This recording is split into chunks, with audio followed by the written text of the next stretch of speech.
Hello বন্ধুরা, চলে আসলাম একটা ছোট্ট মিনি ব্লগ নিয়ে। তো আমি কিন্তু সকাল সকাল চলে এসেছি আমার বান্ধবীর বাড়িতে, তার কারণ আমার এই বান্ধবীটার বাড়ি আজকে কিন্তু পান্তা পুজো। আর এই একটা বান্ধবী আমরা দুজনেই এসেছিলাম, তো আমাদের সকাল সকাল কিন্তু প্রসাদটা খেতে দিল। তো খাওয়া দাওয়া করছিলাম। তোর এই ক্লিপটা দিতে হবে, ভালোই লাগছে দেখতে। ফোনটা মুখের সামনে নিয়ে না। কি অবস্থা!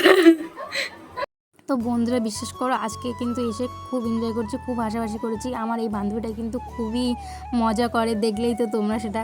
তো তারপরে উপরে চলে এসেছি খাওয়া দাওয়া করতে। এখানে কিন্তু অনেক রকম প্রসাদ ছিল, আর আমার বাপের বাড়িরই কাছে এখানে।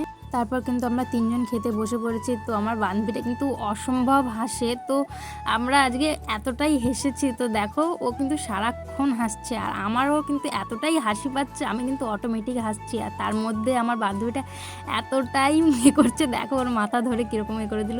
তো খুবই হাসাহাসি করেছি খাওয়ার মধ্যে। তো খাওয়া দাওয়া করলাম, তারপর কিন্তু আমরা তিনজন শুয়ে প্রচুর গল্প করেছি। তোমরা তো জানো বান্ধবীরা এক জায়গায় হলে কতটা গল্প হয়, কত ধরনের গল্প হয়, গল্প কিন্তু আর শেষ হয় না। তো বাড়ি আসার সময় খুবই মন খারাপ লাগছিল, তার কারণ তিনজন অনেক দিন পর এক জায়গায় হয়েছিলাম। তো গল্প তো একটু হবেই, আর মন খারাপ হবে। তো ভিডিওটা কেমন লাগলো অবশ্যই কমেন্ট করে জানিও। টাটা।